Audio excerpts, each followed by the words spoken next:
Her name is Cheri Mancuso, and she is a world-famous psychic. She has helped many families find their lost loved ones. Cheri has a special gift. She can talk to the other side. As a professional psychic and medium, Cheri does psychic readings and career path imaging for famous Hollywood stars, studio executives, and film directors. Her clientele includes top executives of major Fortune 500 corporations. I do world predictions. I've seen earthquakes, airplane crashes. I work with police all over the country, actually all over the world. And I have found people, missing children, homicides, serial killers. I predicted serial killers. And this lady stunned police officers when she predicted a string of serial killings in New York before they happened. Please welcome psychic Cheri Mancuso to the show. Each of you with very specific names. How often are you correct? A high percentage of the time. That's it. Mine is very high. I've even gotten license plate numbers, streets. When you receive your information, do you pass on everything that you know?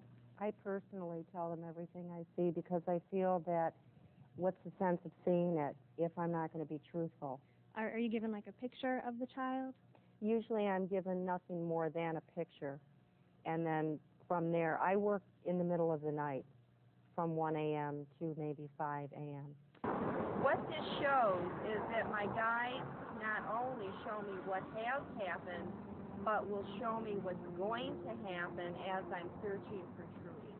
I looked around her room and sat down on her bed to try and pick up on Trudy's presence. I held a necklace of a symbol her father had given her that was a very significant factor in her life. I also sensed something very tragic had happened to Trudy in that house. That night in the hotel room, I studied Trudy's notebook. It told me she was not your average 11-year-old girl. I think if it was that they've done harm to her, I think it's already done. You think so? Mm-hmm.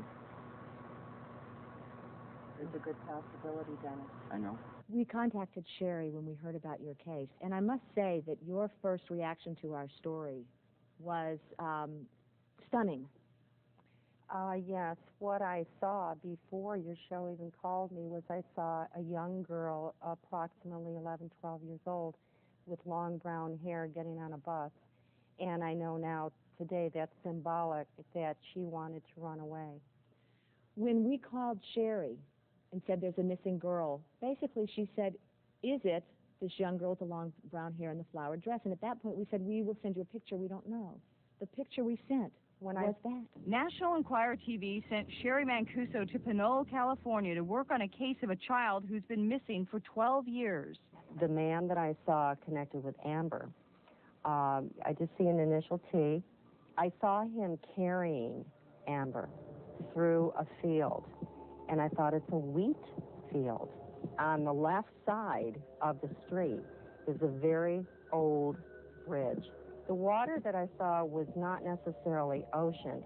It had like a dirt path across it. Mancuso's visions were eerily on target. One of the other initials that you came up with, which was the T, does fit into the person that I believe could be the suspect, my daughter. Kim is referring to a man whose first name begins with the letter T. Kim, this is the bridge that I saw in the vision. After spending an exhaustingly emotional day with Kim, the psychic is hopeful that she will find Amber's body. It may well be that Johnny has tried to come back or that wants to come back, and there may be things that are keeping him from doing so. I believe he does want to come back. I believe he's afraid to come back. And I also believe he's embarrassed to come back. Eerily, those forensic psychics were right on the money with what apparently is Johnny Gosh's story. Isn't that bizarre? Cheri Mancuso comes from an extraordinary family.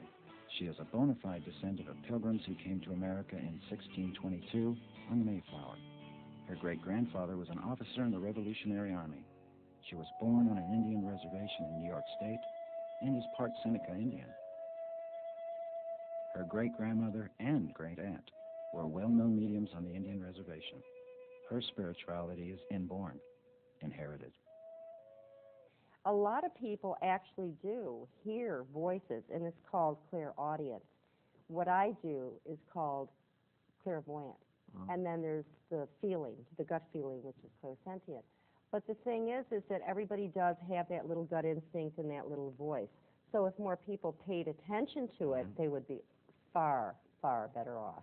One of the ways she says she helps people is by helping them to realize their own psychic capabilities. Through workshops, this is to get people to realize that, yes, everybody is psychic. Get the vibrations of that person.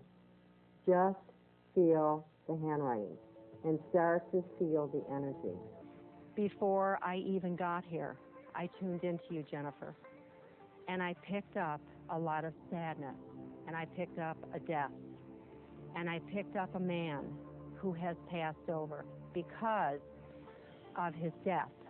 Okay, so he died suddenly, and he was angry when he died, and he's still angry, Jennifer.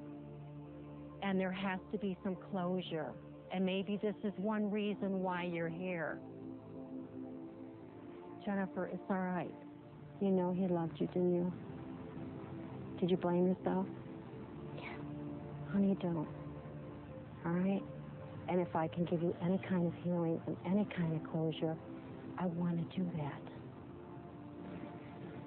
I now understand what my gift is not only meant for, but how to use my gift, how to control my gift, and how my gift can help other people